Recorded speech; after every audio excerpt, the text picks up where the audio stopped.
잘 다녀오십시오라고 인사하지 않습니까? 그런데 초대교회 성도들은 어떻게 인사했는가 하면 예수님 부활하셨습니다 라고 인사했다고 합니다. 제가 왜 이렇게 했겠습니까? 우리도 한번 해볼까 싶어서요.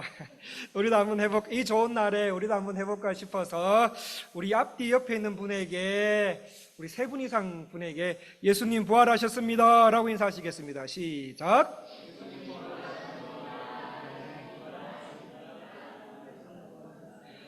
예, 우리도 안녕하십니까 이런 것보다 우리의 인사의 풍토, 적어도 깨르따라 은혜 장로교회 성도들이라면 인사 풍토가 만날 때마다 예수님 부활하셨습니다 이렇게 그런 인사의 풍토가 이루어졌으면 얼마나 좋을까 싶습니다. 저부터 어색함이 있지만 자, 오늘은 우리 그리스도인들에게 최고로 좋은 날입니다. 예수님께서 부활하셨기 때문입니다.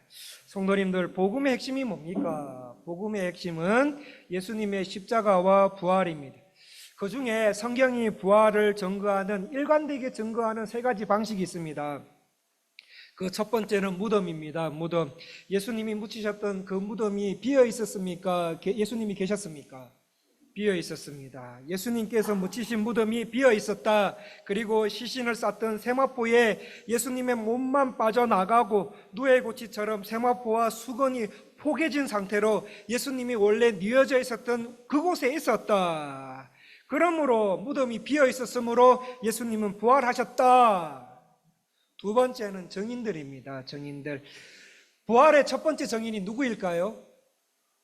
여성들입니다.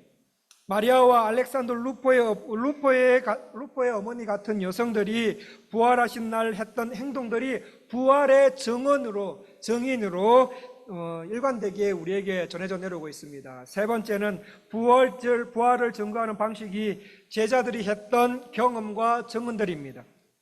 그런데 성도님들, 오늘 본문 한번 보시겠습니까? 본문에 보시면은 제자들은 제자들인데 어떤 제자들이라고 말씀하십니까? 19절 말씀을 다 같이 한번 읽어보겠습니다. 19절 말씀 다 같이 읽기를 시작하겠습니다. 이날 곧 안식 후 첫날 저녁 때에 제자들이 유대인들을 두려워하여 모인 곳에 문을 닫았더니 예수께서 오사 가운데 서서 이르시되 너희에게 평강이 있을지어다. 19절 말씀 한번 보시겠습니까? 제자들이 나옵니다. 어떤 형태의 제자들이 나옵니까? 어떤 제자들입니까? 두려워하여 문 뒤에 숨어 있는 제자들입니다. 두려워서 숨어 있는 제자들이 부활의 증인이 된다. 성도님들, 이 말 선뜻 이해 가십니까?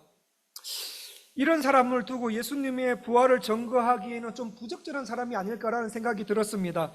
그냥 예수님의 부활이라 하면은, 부활의 증인이라 하면은 그냥 돌 맞고 막 거리에 뛰어나가서 그냥 돌 맞고 감옥에 갇혀가면서 용감하게 부활을 말할 수 있는 사람들이 부증인인 줄 알았는데 어떤 사람들입니까?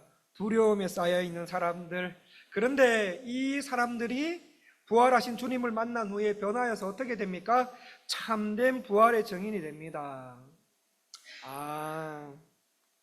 하나님은 자질이 부족한 사람들, 두려움에 있는 사람들을 변화시켜서 부활의 증인으로 사용하시는구나. 이 말씀을 준비하면서, 이번 주에 말씀을 준비하면서 저에게 너무너무 위로가 되더라고요. 성도님들께도 위로가 되지 않습니까? 성도님들, 제가 온 지 한 4개월 정도 됐습니다. 저를 접해보니까 어떻습니까? 임 목사, 이런 부족함이 있구나 라고 느끼시는 부분도 아마 계실 것입니다. 그러면은 성도님들께서는 어떻게 하셔야 됩니까? 저 인간 저거 못 쓰겠네. 그게 아니라 하나님 보시기에 온전한 주의 사람으로 더 되도록 전심으로 기도해 주셔야 됩니다. 맞습니까? 저 또한 우리 교회의 부족함이 뭔지 이제 조금씩 알아갑니다. 4개월 전에는 귀로 듣던 것이 이제는 피부로 만져지고 현실로 느껴집니다. 조금씩 알아갑니다. 부족함이 하나씩 발견될 때마다 하나님의 뜻이 어디에 있는지 알기 위해서 기도합니다. 중요한 것은 뭔가 하면은 저와 성도님들이 서로 연약하고 부족할 수밖에 부족할 수밖에 없는 존재임을 서로 인정하고 성령 충만함을 위해 전심으로 기도하는 가운데 하나님께서 기뻐하시는 교회로 더 변화되어 가려고 애쓰는 것이 중요하지요. 우리 가운데 나는 부족한 사람이야, 그리고 어떤 일로 두려움 가운데 계시는 성도님들 계십니까? 그렇다면은 하나님 나를 변화시켜 주세요. 나를 변화시켜 주셔서 부활의 증인으로 이 땅을 살아가게 해 주십시오라고 간절히 기도하셔야 됩니다. 두려움에 사로잡혀 있는 제자들에게 예수님은 어떻게 하셨습니까? 19절 중반절 말씀을 보시면은 오사라고 되어 있습니다. 지금 어떤 상태입니까? 지금 제자들이 있는 문은 잠긴 상태예요. 잠긴 상태이고 안에 있는 제자들은 그 문을 열어주지 않았는데 예수님 어떻게 하셨습니까? 들어오셨습니다. 예수님 들어오셔서 제자들 앞에 서 계십니다. 어떻게 된 일입니까? 예수님은 우리와 같은 몸을 가지셨다면 못 들어가셨겠지만 부활의 영광스러운 몸을 가지고 있으셨기에 문이 잠겨 있었고 열어주지 않았는데도 거기에 들어가셔서 제자들 앞에 떡하니 서 계신 것이었습니다. 들어가셔서 제자들 앞에 서서 뭐라고 말씀하십니까? 19절 중하반절 말씀에 너희에게 뭐가 있을 것이라고요? 평강이 있을 것이다. 그런데 성도님들 한번 생각해 보십시오. 지금 제자들에게 평강이 있을 상황입니까? 형편입니까? 아닙니다. 예수님 십자가 지시는 동안에 제자들 중에 배신하는 사람도 나왔고요. 예수님 십자가 지시는 동안에 뭐 했습니까? 다 도망갔습니다. 또 예수님의 제자였다는 사실을 아는 유대인과 로마 군병들에게 자신도 십자가에 의해서 혹시나 해당할까봐, 혹시나 자신도 예수님처럼 십자가 처형 당할는지 모른다는 극도의 불안한 상황인데 우리 주님 제자들에게 오셔서 평강 있으라라고 말씀하십니다. 예수님은 두려워 떨고 있는 제자들에게, 그리고 깨레따로 땅을 사시면서 어떤 이유에서든 간에 어떤 일로 인해서 두려워 떨고 있는 우리에게 하나님의 은혜가 가져다 주는 귀한 평안, 하나님의 자비와 은혜를 절대적으로 신뢰하는 자들에게 주어지는 평안, 아무리 우리네 삶이 어렵고 이 땅이 힘든 땅이라 할지라도 성도의 고통과 힘든 삶의 무게를, 그 무게 중심을 깨뜨려버리는 평강을 우리에게 주시는 분이 바로 예수 그리스도이십니다. 그러므로 성도 여러분, 하나님의 은혜에 목말라 하십시오. 하나님을 절대 의지하십시오. 하나님의 은혜에 목말라 하면서 하나님을 절대 의지하는 분에게 지금 성도님들께서 지고 계시는 삶의 무게, 어려움, 괴로움을 그 한가운데를 깨뚫어버리는 평강이 주어지실 것입니다. 그 평강을 가지고 주님을 신실하게 신믿음 생활 하시다 보면 우리의 고통과 힘든 삶의 인생은 점점 가벼워지고 어느덧 그 어려움을 무사히 통과하게 해 주실 줄 믿습니다. 그러니 아무리 삶이 힘들고 어렵더라도 성도 여러분, 다른 것은 다 잃어버려도 예수님만큼은 잃어버리시면 안 됩니다. 아무리 괴롭더라도 예수님만큼은 놓으시면 안 됩니다. 우리에게는 뭐가 있습니까? 십자가의 대속의 선물인 평강이 있습니다. 이 평강을 소유하시기 위해서 절대적으로 하나님 은혜에 목말라 하시고 하나님을 절대로 의지하시는 저와 성도님들 한 분 한 분 다 되셨으면 좋겠습니다. 평강이 있으라 라고 제자들에게 말씀하신 후에 예수님은 제자들에게 나타나셔서 손과 옆구리, 십자가에 못 박힐 당시에 있었던 그 못 박힌 손과 옆구리의 창자국을 보여주셨습니다. 성도 여러분, 그런데 오늘 본문을 잘 보십시오. 지금 제자들 앞에 나타나신 예수님은 어떤 모습입니까? 영의 모습이 아닙니다. 영의 모습이 아닙니다. 사람의 눈으로 볼 수 있는 몸입니다. 죽음을 이기신 예수님은 영뿐만 아니라 몸을 가지고 부활하셨습니다. 그런 것처럼 성도 여러분, 우리도 예수님처럼 이렇게 영뿐만 아니라 몸을 가지고 부활하실 줄 믿습니다. 우리 주님 재림하실 때에 구원받지 못한 자들은 불에 타서 불타는 거기서 소금치듯한 괴로움을 받으면서 슬피 울며 이를 갈며 영원히 그곳에서 살 것입니다.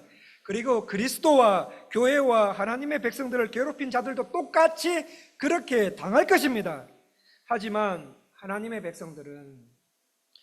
백성들은 오늘 말씀에 나오는 예수님처럼 부활하게 되는데, 부활의 때 성도의 몸은 일단 완전히 변화되어서 성도님들 몸 안에 있는 죄가 다 빠진 상태가 됩니다.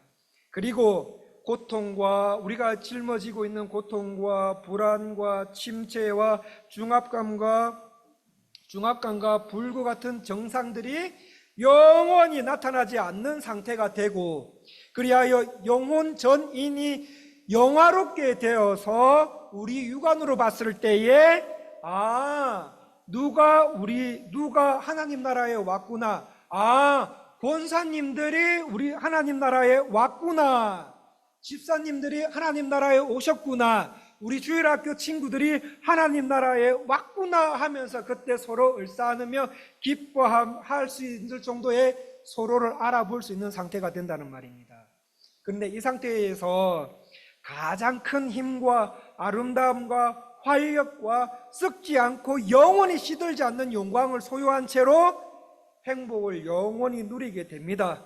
그러므로 이 부활주일날 나를 이렇게 만들어 주시려고 십자가에 죽으시고 부활하신 예수님께 감사드리고, 동시에 성도 여러분, 복음을 영접하지 못한 자들의 말로를 아셨으면 좋겠습니다.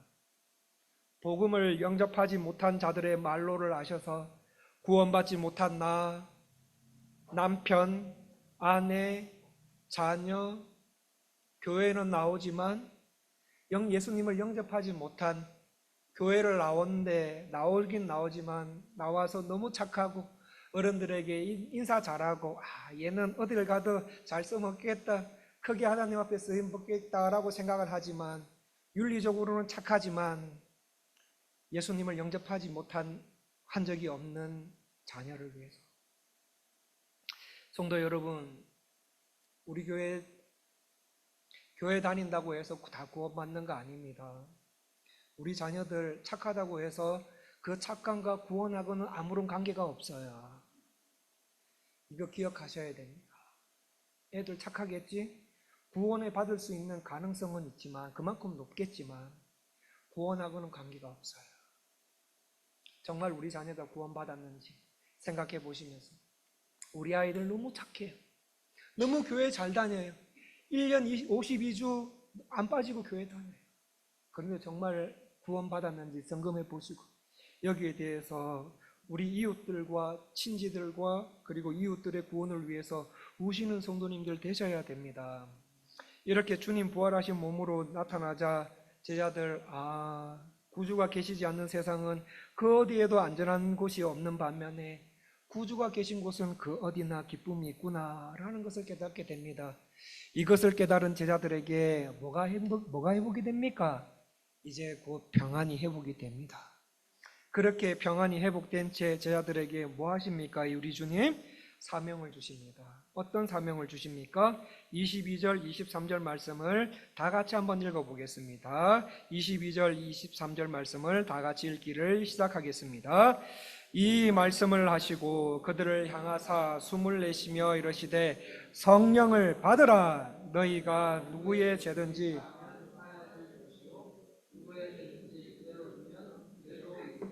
하시니라. 예수님의 부활을 경험하고 평강과 기쁨을 회복한 제자들과 그리고 깨레따르 은혜장로교회 모든 성도님들께 예수 그리스도께서 주신 사명이 뭡니까? 제3의 복음을 전하는 사명을 주셨어요. 성도님들 구원 받으셨습니까? 그렇다면 성도님들에게 제3의 복음을 전하시는 사명이 주어진 겁니다. 제3의 복음을 전하십시오. 예수님의 십자가의 대속의 은혜를 인해서 내 죄가 용서받았다. 나만 용서받았는가? 아니다. 너도 받을 수 있다. 그러므로 죄사함을 받으라. 선포하고 전하라는 말씀입니다. 이것이 우리 교회와 성도님들 한 분 한 분의 사명입니다. 그러므로 우리는 예수님에 의해 이 땅에 보냄받은 자인 줄 알고 구주의 용서의 복음을 선포하고 전가하는 일을 하셔야 됩니다. 그런데 죄 용서의 복음을 전해야 할 우리가 다른 사람을 용서하지 못하면 되겠습니까? 우리도 용서하는 삶을 살아야 되지 않습니까? 우리 교회 안에 용서하지 못하시는 분이 계십니까? 남편 용서하십시오. 그리고 아내 용서하십시오. 회사에서 사업장에서 도저히 용서 못할 인간들 있습니까? 내가 이 인간만 없으면 내가 이 인간 때문에 성화가 안 된다. 절대로 용서하지 못할 나를 예수님의 십자가 사건을 통해서 용서해 주셨다는 것을 아신다면, 구원받을 자격조차 없던 나를 구원받게 하셨다면 나는 다른 사람을 미워할 권리가 없다. 나는 용서하고 사랑받도록 보냄받은 자다. 이렇게 성도님 자신을 보시면 틀림없습니다. 그런데 이것이 가능합니까? 가능합니까? 우리 본성에 너무 안 맞습니다. 용서하려면 너무 힘듭니다. 그래서 예수님이 우리에게 뭐라고 하십니까? 성령을 받으라. 죄 용서의 복음을 선포하는 동시에 나 또한 다른 사람을 용서하려면 성령님의 도우심이 절대로 필요하기에 우리 주님, 우리 성도님들에게, 저와 성도님들에게 말씀하시는 것은 성령을 받으라, 성령 충만하라고 말씀하십니다. 하나님 아버지, 저에게 용서 못하는 사람이 있습니다. 부활주의를 맞이하여 그분을 용서하게 도와주십시오. 사실은 우리 교회 안에도 용서 못할 사람이 있습니다. 용서하게 도와주십시오. 하나님, 나는 못합니다. 성령을 받게 하시고 성령 충만함으로 그분과의 오랫동안 묵혀놓은 매듭을 풀 수 있도록 도와주십시오. 주여, 저도 더 이상 이제 미워하면서도 믿음 좋은 사람인 척하기가 너무너무 싫습니다. 용서할 수 있는 신앙을 주셔서 용서할 사람이 없이 이 땅을 살게 해 주십시오. 이렇게 기도하며 여기에 맞게 신앙생활을 해 나가셨으면 좋겠습니다. 성도 여러분, 오늘 부활하신 후에 제자들에게 나타나신 그 예수님께서 우리에게, 제자들에게 하신 말씀대로 이렇게 좀 삽시다. 왜입니까? 부활하셔서 옆구리에 찔린 상처와 손바닥에 있는 못자국을 보여주신 구주께서 우리에게 당부하신 말씀이기 때문입니다. 그러므로 나는 부족해. 나는 현재 어려운 일을 당하고 있어. 나의 미래는, 이 땅에서의 나의 미래는 너무너무 어두워. 내 미래를 도저히 가늠할 수가 없다. 나는 너무 힘들다 지금. 나는 교회에서 신앙생활 잘하는 것 같지만 세상에서는 그렇지 못했다 라고 생각하신다면 이제는 하나님, 나를 변화시켜 주십시오. 나를 변화시켜 주셔서 세상에서도 부활의 증인으로 살아갈 수 있는 은혜, 또 두려움 속에서 사는 것이 아니라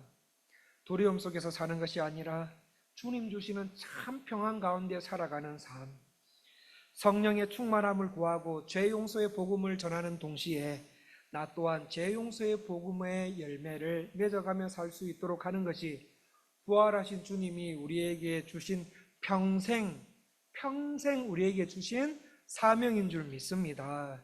그러므로 이 사명에 따라서 살아가시는 저와 성도님들 되시기를 간절히 원합니다. 기도하겠습니다. 하나님 아버지, 하나님의 백성인 저를 죄에서 구원하시기 위해 이 땅에 태어나시고 십자가에서 죽으셨습니다. 그리고 여기서 끝나는 것이 아니라 우리와 영원히 함께 하시기 위해서 부활하셨습니다.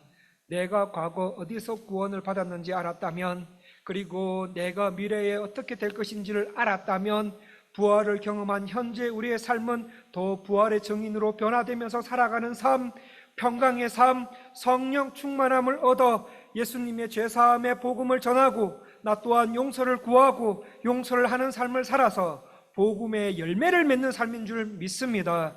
우리 주님 부활하셔서 제자들에게 나타나시고 주신 사명, 깨레따로 은혜 장로교회와 우리 성도님들, 주일학교 친구들 한 명 한 명도 잘 받들어서 귀한 상명 이뤄내는 우리 교회 되게 하여 주시옵소서. 우리 주님 영과 육을 가지시고 부활하신 것처럼 우리도 영원한 날을 맞이할 줄을 기대하며 오늘도 내일도 십자가를 통과하여 부활의 영광에 참여하는 삶으로, 삶의 방향으로 성령 하나님 우리를 이끌어 주시옵소서. 그렇게 하실 주님을 찬양하며 존귀하신 예수님 이름으로 기도드리옵나이다. 아멘. 이어서 성찬식을 거행하도록 하겠습니다. 성도 여러분, 성찬식은 세례 교인만 참석이 가능합니다. 입교, 세례 교인만 참석이 가능하므로 혹시나 세례를 받지 못하신 분이 있다면 이렇게 기도로 우리 주님의 십자가와 부활을 묵상하시면서 잠깐만 기다려 주시면 좋을 것 같습니다. 찬송가 229장 1절, 2절, 3절을 부르시겠습니다.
기도하겠습니다.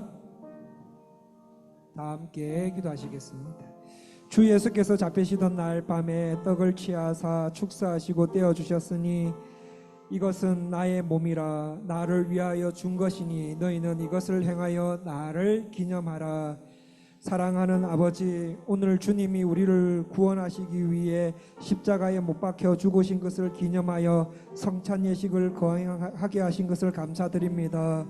성령께서 성찬식을 통해 역사하셔서 우리 성도님들로 하여금 십자가의 은혜를 기억하게 하시고 그로 인해 교회가 더 하나 되며 주님 오실 때까지 주의 죽으심과 부활 생명 전파를 기념하며 여기에 맞는 신앙생활을 하게 하여 주시옵소서. 이 시간 주님의 살과 피를 먹고 마실 때 주님과 신비한 교제의 연합의 은혜가 이루어질 수 있도록 도와주시옵소서. 지금 이곳에서 영생을 누리게 하시고 장차 완전히 누리게 될 것을 소망하게 하여 주시옵소서. 이것은 나의 몸이라 너희를 위하여 준 것이니 너희는 이것을 행하여 나를 기념하라 하셨습니다. 사랑하는 하나님 아버지, 오늘 그 세우신 뜻에 의지하여 주의 성찬식을 베풀고 떡을 나누고자 하오니 이 떡이 신령한 영생의 떡이 되게 하여 주시옵소서. 예수님 이름으로 기도합니다.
받으시고 떡을 떼지 못하시는 분이 있으시다면 손을 들어 표현해 주시기 바랍니다.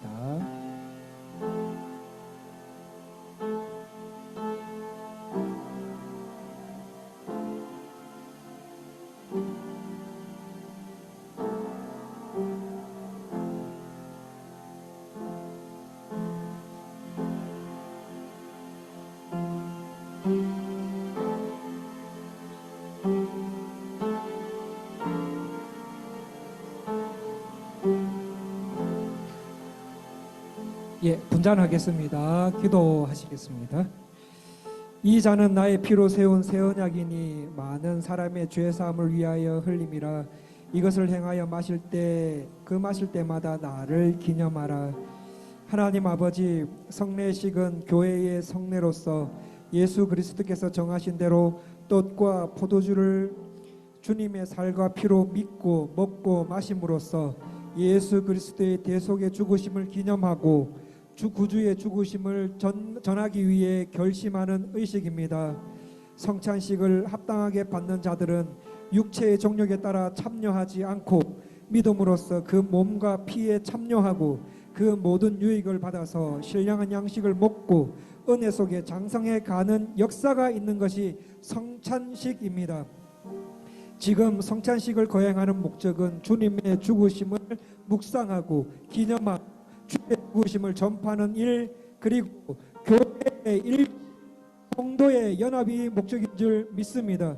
그러므로 우리는 오늘 죄악과 멸망에서 허덕이는 그들을 구원하기 위해서 또 오늘 소의 물이 되어서 십자가에 죽으신 주님을 재림하실 때까지 다시 오실 때까지 기념하면서 십자가의 대속의 은혜의 복음을 세계 만방에 전파하는데 교회의 일치, 성도의 연합에 오늘 성찬식의 의미가 있고 목적이 있다는 것을 항상 기억하며 주의 잔을 받으려고 합니다.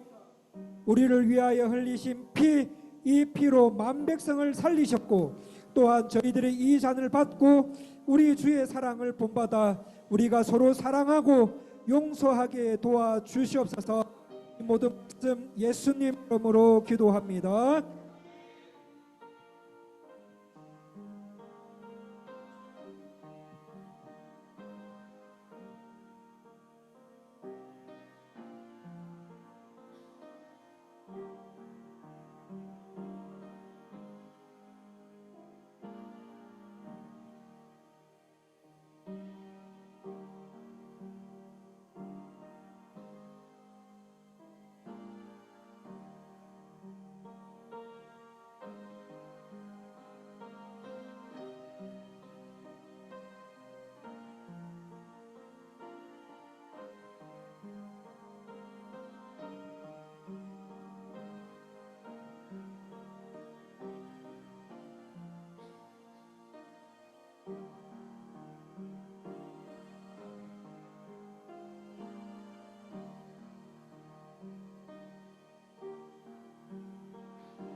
세례를 받고 잔을 받지 못하신 분들 계시다면 손을 들어 표해 주십시오. 예, 없으시면 찬송가 229장 4절, 5절, 6절 부르시겠습니다.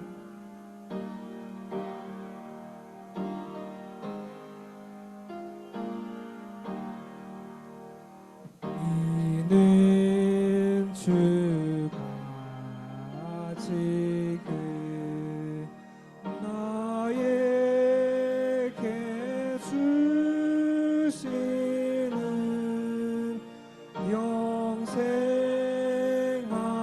영생하는 양식이요 마시는 자 아닐세.